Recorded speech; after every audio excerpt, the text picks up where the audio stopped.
Primero que nada, acerca de las múltiples reacciones, sobre todo que a nivel nacional hemos visto, por ejemplo, personalidades como Valentina Lasraki, a quienes muchas personas siguen de años haciendo comentarios junto con un sacerdote, olvidé el nombre, acerca de que San Juan Pablo II inició esto de establecer un día de la misericordia, pero es el Papa Francisco quien le da realmente encarna la misericordia.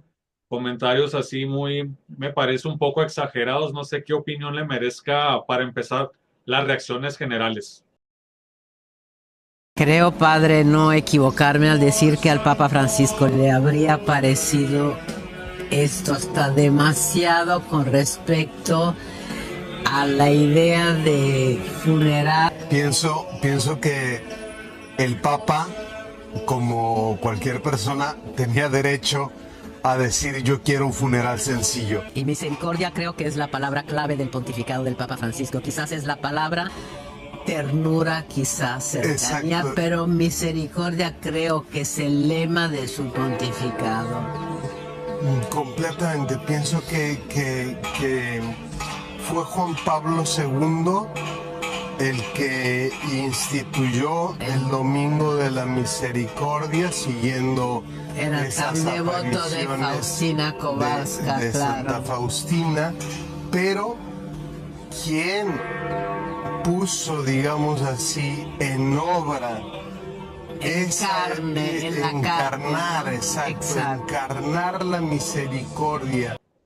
Bueno, era de esperarse que un hombre como Bergoglio iba a generar este tipo de reacciones. Fue un papa del mundo, para el mundo, que le habló al mundo precisamente, pues lo que quería escuchar, ¿no? Al mundo no le gusta escuchar el mensaje de Cristo, de conversión, de cambio, de sacrificio, de penitencia. Eso al mundo obviamente no le cae bien, no le simpatiza, no le gusta. Entonces, cuando llega alguien que les ofrece una versión edulcorada y diluida del Evangelio, donde solamente les habla del amor y la bondad y que cada quien puede seguir haciendo su vida de pecado sin tener remordimiento ni que habrá consecuencias eternas de sus actos, el mundo lo aplaude, por supuesto. Y Bergoglio representó precisamente bueno, pues un pontificado. Yo le pongo siempre comillas cada vez que escribo esta palabra porque a mí me parece que él lo que ejerció fue una usurpación durante 12 años de un cargo para el que no fue realmente elegido legítimamente. Se adulteraron los procesos internos, en fin, es una historia larga. Por eso es que al final yo creo que no fue realmente un papa legítimo, pero dentro de lo que él ejerció y como se dio a conocer al mundo, siempre fue como un hombre que supuestamente presentaba la misericordia como la característica más importante de Dios, haciendo a un lado otra característica importantísima de Dios, que es la justicia. Entonces, Bergoglio siempre habló de un Dios misericordioso que perdona todo, que tolera todo, y hasta llegar al punto de decir, no, pues yo creo que el infierno está vacío. ¿Eso qué significa? Pues que Dios no tiene justicia, no existe la justicia para Dios y que todo el mundo se puede burlar de él sin consecuencias, lo cual no solamente es falso, sino además es gravísimo porque la gente que lo haya creído como tal, que sí se lo haya tomado en serio, pues habrá enfrentado una realidad muy distinta en el momento que haya tenido que llegar a su juicio final ante Dios y darse cuenta que lo que había escuchado de este hombre pues era falso y que si hay un juez que es muy justo y muy severo a la hora de emitir su sentencia. Y el mismo Bergoglio ya le tocó vivir esa experiencia, me imagino a estas horas, yo creo que ya escuchó su sentencia, la que haya sido, no sé cuál sea, no lo voy a juzgar yo porque eso tampoco me corresponde, eso es algo que Dios se reserva, pero esa sentencia, la que haya sido, ya la escuchó. Entonces, esa falsa misericordia, o sea, claro, Dios, por supuesto que es un Dios misericordioso que nos ama, nos tiene una infinita paciencia, pero la paciencia siempre está ligada con el tiempo, es decir, con un tiempo de espera. El paciente es el que espera. ¿Qué es lo que espera? Pues que algo suceda. Dios es paciente y misericordioso, paciente y misericordioso. La paciencia es la espera que Dios tiene para que el hombre cambie y y responda o corresponda al amor de Dios que Dios nos tiene de manera gratuita e infinita. Nosotros no podemos corresponder en la misma proporción al amor de Dios, pero en la medida de nuestras limitaciones, Dios espera que podamos agradecer y al menos corresponder en la medida de nuestras limitaciones al amor gratuito, desinteresado, por supuesto, que Dios nos da. Que además Dios no nos necesita absolutamente para nada. Podemos o no existir y a Dios no le quitamos ni le agregamos nada. Sin embargo, nosotros dependemos absolutamente en todo de Dios, de la acción de Dios, de la acción misericordiosa de Dios. Entonces, hablar simplemente de que Dios es misericordioso sin más y que todo lo aguanta y que todo lo perdona y que todo lo olvida, porque también hay que meter esa otra parte, y de que lo que decía Bergoglio, ¿no? De que un homosexual puede llevar una vida de homosexual activa con una pareja y de todos modos Dios lo bendice y lo ve bien, y además rematando con las estupideces que decía de que pues Dios te creó así y así tienes que vivir, como si Dios fuera un Dios que se contradice a sí mismo, que crea o que obra en contra de sus propios designios, ¿no? Lo cual es absolutamente estúpido hasta desde el punto de vista filosófico, teológico, científico, del cualquier óptica que uno lo quiera, como periodista, buena periodista, que era judía y se convirtió al catolicismo por Juan Pablo II.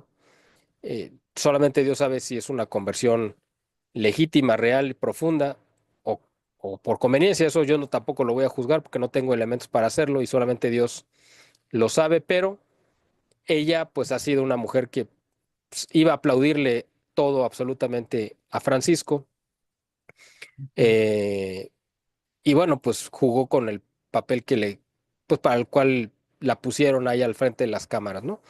El sacerdote que haya hablado con ella, no sé quién sería, pues también ahorita, no solamente ellos, todos los medios a nivel mundial, me imagino que usted ha visto muchos de ellos, yo he visto algunos, obviamente sería imposible verlos todos, pero tanto en canales de YouTube como en medios abiertos y públicos de televisión, de radio no he escuchado, pero imagino que es la misma, han hablado, bueno, algunos de radio sí he escuchado, han hablado maravillas, ¿no? De Bergoglio, como si hubiera sido un hombre que no cometió ningún error, como si realmente hubiera sido un santo, que hubiera sido un hombre perfecto, maravilloso. Le repito lo que dije al principio, es ese mundo que aborrece a la iglesia, que aborrece a Cristo, que aborrece su evangelio, su buena nueva, lamentándose porque perdieron a su papa, ¿no? A su líder espiritual que lo representaba a ellos en esa guerra declarada a la iglesia y a Cristo. Eh, Somos pocos los que hemos levantado la voz diciendo, pues no es así lo que ustedes dicen. Ahora, esto que yo estoy diciendo aquí con usted, pues no es que se me haya ocurrido ahorita a raíz de que ya se murió este señor. Es algo que yo he venido diciendo desde que tuve un medio de comunicación para poder expresar mi oposición, que fue a partir del 2013 que yo fundé el Boletín de Información e Inteligencia Estratégica, el mismo año en el que comenzó su usurpación Bergoglio. Y el primer artículo que publiqué sobre él fue precisamente de que había llegado de manera irregular. No fue un artículo mío, fue un artículo de José Alberto Villasana, que yo lo publiqué precisamente porque quería que mis lectores conocieran pues este análisis que hacía el doctor Villasana, demostrando por qué Bergoglio pues no era un papa legítimo, ¿no? Entonces, a partir del 2013, es decir, los mismos años que duró este hombre sentado en la silla de San Pedro, pues son los mismos años que yo estuve haciendo pues un señalamiento de las cosas que yo consideraba que estaban equivocadas de él, con las que yo no estaba de acuerdo y que me parecían pues muy lamentables. Hoy, por cierto, también lo comento, bueno, que la gente que vea, o estos días, porque no sé cuándo va a ver la gente este video, eh, una voz muy importante, importantísima, que también hizo una crítica muy fuerte sobre Bergoglio, de alguien que uno no se esperaría. Que yo lo critique, pues no puede, quizá no sorprenda a muchos y tampoco tendrá quizá la mayor relevancia, pero que un personaje de este calibre tenga el arrojo de criticarlo, pues es muy relevante. ¿A quién me refiero?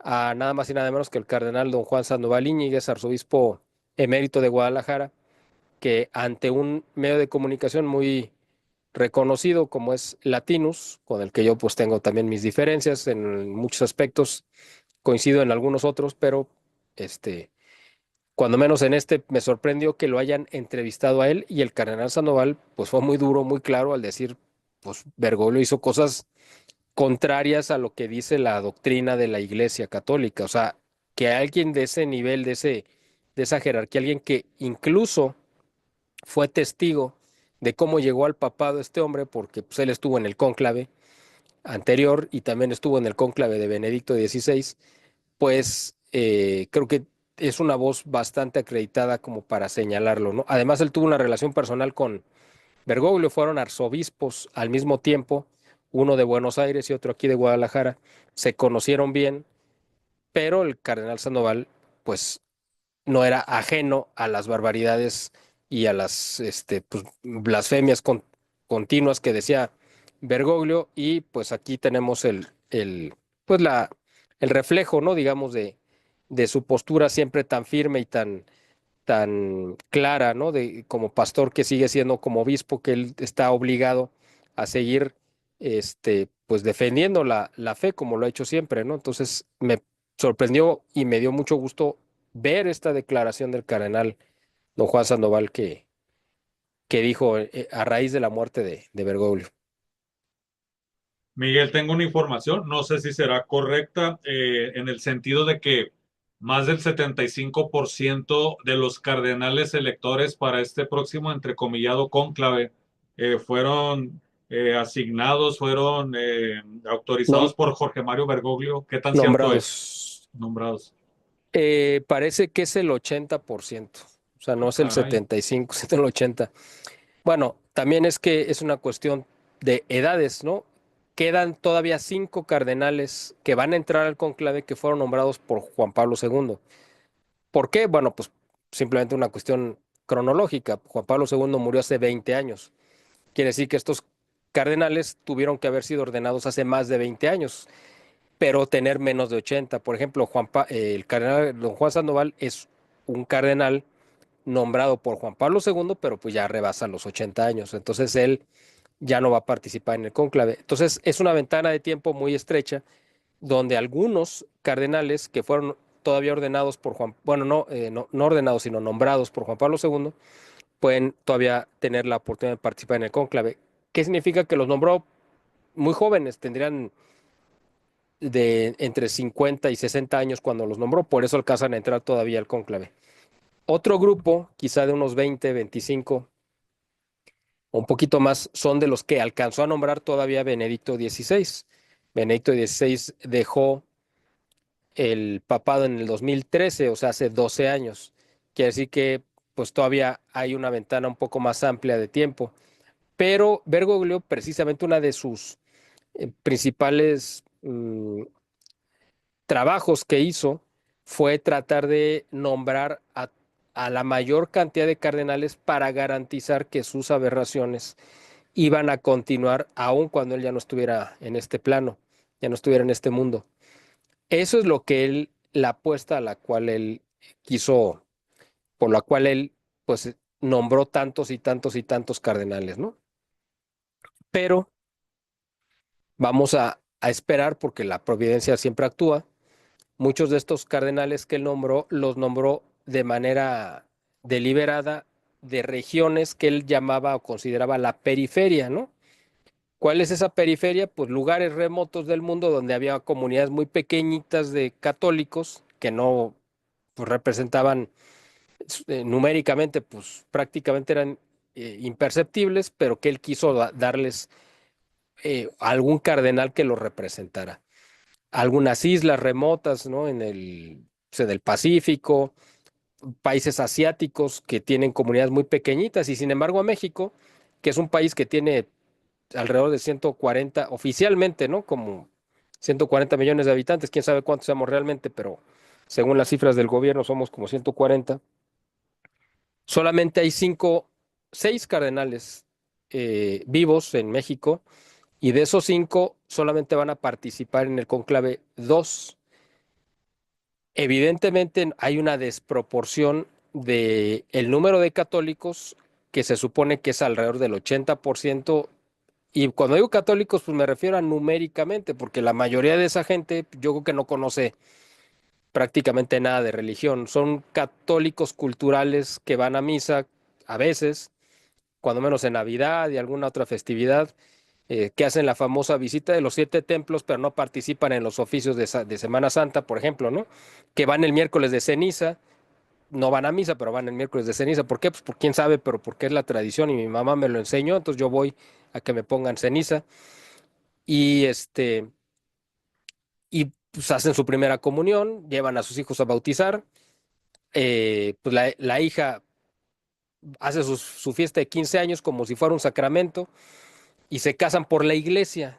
Básicamente esa es la vida de un católico común y no tiene mayor conocimiento de nada. Entonces, bueno, ese 80% numéricamente o teóricamente de mexicanos que son católicos, que estaríamos hablando de más de 100 millones, 110 millones quizá de personas, eh, pues deberían de tener un número más grande de cardenales. Estaríamos hablando de al menos pues un cardenal por cada 10 millones de personas y estaríamos todavía cortos y estaríamos hablando de 12 cardenales, ¿no? O sea, el doble al menos. En Estados Unidos tienen como, no sé, 20, 25, 30 cardenales, no sé cuántos, ¿no? Allá porque también, pues como hay mucho dinero y es el principal sostenedor de la Iglesia Universal, ¿no? Las contribuciones norteamericanas, pues tienen otros privilegios, ¿no? Pero pues en Italia, bueno, o en Europa en general, pues hay lugares donde hay, yo creo que hasta hay más cardenales que católicos, ¿no? Literalmente, que hay países donde pues ya el catolicismo prácticamente ya desapareció, pero siguen teniendo muchos cardenales comparados con el número de gente. ¿Por qué? Pues porque son países que ejercen influencia en todos los sentidos, ¿no? Entonces, bueno, todo esto que comenté es porque Bergoglio le dio prioridad a nombrar cardenales de la periferia que representaban a comunidades muy pequeñitas. Lo que le salió al revés a lo que tenía calculado es que la mayoría de esas regiones y de esos lugares, pues las sociedades son muy conservadoras, están a favor de la familia natural, en contra del aborto, están en contra de la homosexualidad. Entonces, la agenda de Bergoglio en esas comunidades y ante esos cardenales, pues la verdad es que no tiene apoyo.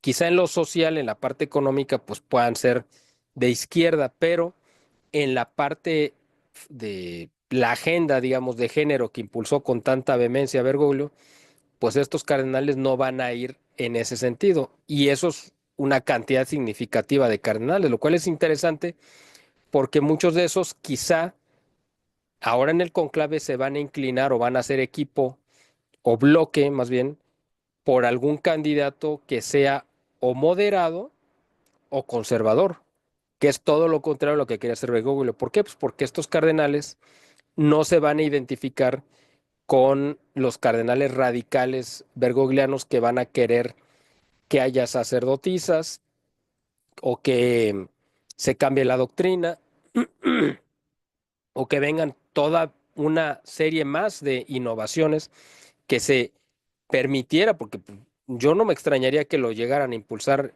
un eh, papa que esté alineado con Bergoglio, que quiera incluso elevar al grado de sacramento el matrimonio entre homosexuales, ¿no? Que de por sí no se puede llamar matrimonio, pero bueno, la unión sería lo correcto entre homosexuales y que lo quieran elevar a sacramento o cualquier cantidad de aberraciones que se les puedan ocurrir. Entonces, estos cardenales no irían, yo creo, en esa línea, ni harían ronda con esto su equipo, y probablemente preferirían a un candidato mucho más moderado y mucho más em, cercano a lo que es la realidad de lo que ellos están viviendo. O sea, hay muchos cardenales asiáticos que vienen de sociedades tradicionales y africanos también que vienen de sociedades tradicionales, ¿no? Entonces, va a estar interesante el juego de poder que se dé internamente en el conclave porque pues la moneda literalmente está en el aire. Numéricamente, en teoría, pues claro que va a ganar algún candidato, bueno, eso es lo que humanamente uno pensaría, va a ganar un candidato de Bergoglio, de los que él nombró cuando menos, ¿no? Pero no, eso no significa que sea necesariamente alguien malo. Algo malo debe de tener, si no, no lo hubiera nombrado, eso sí, de entrada, pero pues puede pasar cualquier cosa. Si realmente, como dicen, que el Espíritu Santo pues es el que preside el cónclave, vamos a ver si en esta ocasión le abren la puerta en la Capilla Sixtina al Espíritu Santo. Y en ese sentido, ¿cuál sería entonces los pasos siguientes con relación a la preparación del cónclave, de la exposición de Jorge Mario Bergoglio este sábado? Tengo entendido que es la misa de cuerpo presente, no sé el término correcto. ¿Qué serían los pasos siguientes? ¿Se prepara al cónclave? ¿Ya tienen más o menos visualizado quiénes van a presidir la mesa electora? ¿Qué es lo que usted sabe, Miguel? Sobre todo para los que desconocemos los pasos que siguen. Bueno, lo que ahorita se está llevando a cabo, pues es lo que llaman la capilla ardiente, que está el cuerpo, los restos, los despojos de Bergoglio para la veneración pública. Si es que se puedan venerar, pero bueno, así se le llama, ¿no? La gente va y se despide de al que la gente considera que fue un papa, ¿no? Un papa legítimo, que no lo fue, pero la gente lo cree que así fue. Se despiden de él, se le hace este homenaje. El sábado son las exequias, o sea, ya la misa, digamos, donde finalmente es la ceremonia oficial en la que ya eh, es previa al enterramiento, ¿no? del cuerpo. En esta misa, como además el Papa, cualquier Papa, aparte de ser el líder religioso de pues una religión, evidentemente, además de ser el vicario de Cristo y el obispo de Roma y el patriarca de Occidente y una serie de títulos, aparte de todo eso, pues es un jefe de Estado. Entonces, como jefe de Estado se le despide y se invita a delegaciones de todo el mundo para que asistan a los funerales. Lo mismo pasaría si llegara a morirse Claudia Sheinbaum o cualquier otro presidente en funciones. Entonces se supone que se prepara un funeral de Estado donde se invita a los jefes de Estado, a los reyes y príncipes y dirigentes, etcétera, para que acompañen a la ceremonia pues a las ceremonias fúnebres, ¿no? Del gobernante. Entonces, es un, es una ceremonia, es un sepelio de Estado y van a asistir pues muchos presidentes y reyes y embajadores, etcétera, ¿no? Cuando fue el mayor número de jefes de Estado que se reunieron para una ceremonia así, pues fue cuando murió Juan Pablo II. Fueron, creo que alrededor de 250 entre presidentes, vicepresidentes, reyes, este, y gobernantes y de todo. O sea, fue una cantidad grandísima. ¿Por qué? Pues porque su pontificado fue muy largo durante 27 años y le tocó convivir con muchísimos presidentes. Entonces, unos eran presidentes vigentes y otros fueron este, expresidentes. Por ejemplo, de Estados Unidos, pues estuvo presente Bush, Obama, que Obama era. No, Obama no me acuerdo si estuvo o no, porque él no, todavía no era presidente. Clinton, perdón, es el que estuvo. Estuvo, creo que Carter también, y pues no sé, el Bush, creo que padre también estuvo presente. Bueno, en fin, o sea, pero me refiero a que sí, pues llamó mucho la atención. En el caso de Benedicto XVI, Bergoglio tuvo todavía la bajeza de impedir y de bloquear que hubiera un funeral de Estado para el Papa Benedicto. Hasta eso le quiso quitar como última afrenta, porque dijo, pues él no era el jefe de Estado, por lo tanto no va a haber un funeral oficial de Estado. Él ni siquiera quería estar en la ceremonia, o sea, a ese nivel lo despreciaba, pero pues obviamente prácticamente lo obligaron a estar porque hubiera sido un escándalo que no estuviera, pero no presidió la ceremonia, estaba ahí como un asistente más aún en el altar y todo, pero él no presidió la ceremonia. En el caso de Bergoglio, van a ir muchos, pero no van a ir tantos, evidentemente, ni por mucho, como fue con Juan Pablo II. Entonces, eso es lo que va a pasar el sábado, lo entierran, no lo van a enterrar en el Vaticano, en las grutas vaticanas donde están enterrados pues todos los papas, sino él pidió ser enterrado en otro templo que está dentro de Roma, que se llama Santa María la Mayor, que es una basílica donde también oficia el papa, pero él quiso estar ahí, supuestamente porque le tiene mucha devoción, pero pues se ha corrido por ahí la especulación de que pues, como no era un papa legítimo, tampoco podía estar enterrado en las grutas donde están los papas. Eso puede ser especulativo, pero es algo significativo. Otra cosa es que él pidió no estar con ciertos, con parte de los símbolos que representan al papado. A los papas siempre se les entierra. Bueno, cuando están a la vista todavía de la gente, pues están con el anillo del pescador. Ese anillo después se destruye, pero todavía cuando está el cuerpo, pues lo lleva puesta la mitra y lleva puesto, bueno, lleva junto el báculo que lo identifica como ese pastor, porque pues, era el obispo de Roma y era el pastor universal, etcétera. Pues Bergoglio decidió ni usar el anillo en sus sepelios, él dejó las instrucciones de cómo quería, ni que le pusieran el báculo, lo cual es interesante. Ahora, en la lápida, donde va bueno, no sé si a descansar, pero cuando menos donde van a estar sus restos, está marcado que él pidió que solamente se pusiera como su propio, bueno, su nombre, como Franciscus, nada más. Así es como él firmaba, también es algo muy significativo, que luego la gente no nos cree de que él fue, ustedes pónganle el calificativo que quieran, puede ser sincero o cínico, como lo quieran presentar, pero él siempre dio muestras de que él sabía que él no era un papa legítimo. Por ejemplo, él nunca firmó como firman los papas poniendo una doble P después de su nombre. ¿Qué significa esa doble P? El pastor de los pastores, que es un título que tienen los papas. Pues él no lo tenía. Él firmaba como Franciscus y ya. Pues eso es una parte que también habla simbólicamente de quién realmente era este hombre, ¿no? Y el hecho de que haya pedido que no le pusieran el báculo, pues también es algo significativo, ¿no? Que no esté dentro de las grutas vaticanas puede ser también un acto donde él pues, reconocía que no le correspondía estar ahí, no sé.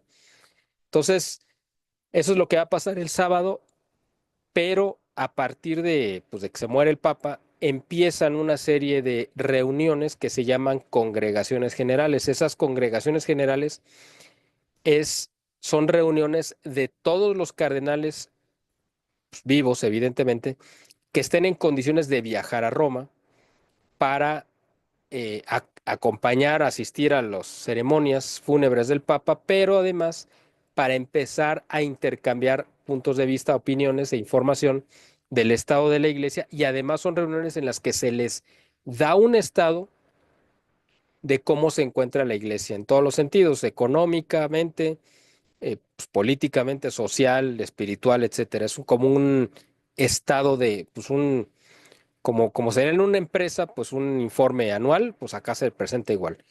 Y los cardenales tienen esas oportunidades de conocerse, platicar entre ellos y pues intercambiar puntos de vista. Estas se llaman congregaciones generales. Todos los obispos, los cardenales, aún los que no van a votar, los que no van a entrar al conclave, pueden participar en estas reuniones. Ahora, históricamente, desde que se creó la imagen, bueno, la figura de los cardenales, eso sí, yo creo que vale la pena comentarlo un poquito más a detalle. La figura del cardenal no es no cumple una función espiritual, es un cargo honorífico y administrativo. Es como nombrar caballero, como si un rey le nombra a alguien caballero o le da un título de nobleza, básicamente es eso. Em, es un reconocimiento y un honor que el Papa le concede a obispos o arzobispos de acuerdo a sus méritos o por lo que sea, ¿no? El Papa tendrá sus razones para hacerlo y es un título honorífico que sirve es la corte papal. Son los asesores que ayudan al Papa a guiar a la Iglesia, que lo asesoran y que lo auxilian, ¿no? Con las principales labores administrativas. Eh, eh, Durante mucho tiempo, en la Edad Media, pues cualquiera podía ser cardenal y no necesariamente tenía que ser uno sacerdote. Se podía comprar ese título, ese nombramiento, etcétera. Bueno, eso ya es meterse mucho en la historia, pero eh, siempre una de las funciones de los cardenales era elegir al siguiente papa. Eso era una de sus funciones y lo sigue siendo, por supuesto. Pero no había un límite de edad. Si cualquier cardenal que tuviera la suficiente condición física como para presentarse en Roma para elegir al papa podía entrar a la votación. Esto cambió a partir de la década de los años 60, si no mal recuerdo. No sé si lo hizo Juan XXIII o Paulo VI. Fue uno de ellos dos. No, no, mentiría si les digo que fue uno u otro, pero fue uno de ellos dos que tomó la decisión de cambiar esto y limitar, o sea, ponerle límite para que solamente los cardenales menores de 80 años pudieran entrar al cónclave. ¿Por qué lo hizo? Porque la mayoría de los cardenales mayores de 80 años eran tradicionalistas, eran conservadores. Y lo que él quiso hacer, uno de estos dos, fue impedirles el paso para que solamente entraran los cardenales alineados con ellos, que es lo mismo que está haciendo ahora Bergoglio, con lo que hizo, lo que dejó previsto. Por eso es que se les limitó, pero esto fue algo muy reciente, a partir de los 60. Si no, pues gente como el cardenal don Juan Sandoval podría ir todavía al cónclave y votar o ser votado.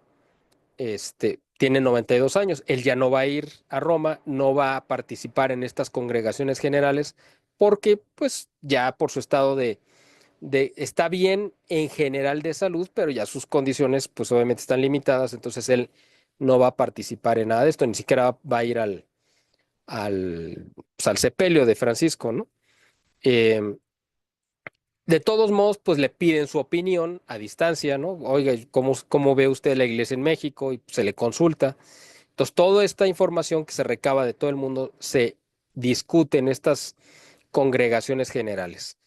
Y además dan un tiempo de algunos 8 a 10 días desde la muerte del Papa, perdón, no de la muerte, sino de que lo entierran, corren 8 o 10 días para darle tiempo a los cardenales más lejanos en el mundo que alcancen a llegar y tener algunas reuniones.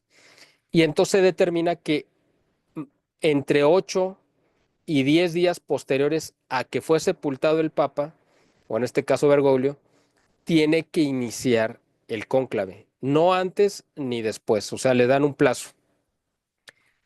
Los cardenales que están más cerca, pues tienen más tiempo para reunirse, platicar, etcétera.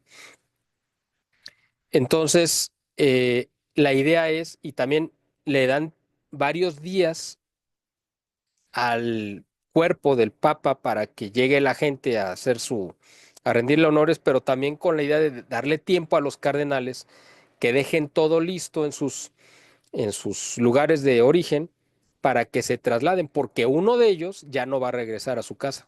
O sea, uno de ellos, no sabemos cuál, ya no va a regresar ni por su ropa, o sea, se fue y ya no regresa. Entonces, por eso tienen que dejar todo listo y previsto, y pues ocupan días para hacerlo. Entonces, corren estos 8 días a partir de que entierran a Bergoglio y probablemente esto va a suceder el sábado 26 que lo van a enterrar y por ahí más o menos del 1, 2, del 3 o 4 de mayo puede empezar el cónclave y no tiene un límite. O sea, no hay fecha límite que digan, tienen tantos días para nombrar un papa. Se puede prolongar de manera, pues, indeterminada. O sea, ha habido casos extremos en la Edad Media que pues, había cónclaves que duraban meses y algunos duraron años. De hecho, ahí es donde se inventó. Cónclave significa con llave, eso significa en italiano o en latín, porque hubo un emperador que, pues como no se ponían de acuerdo y ya tenían meses o más de un año.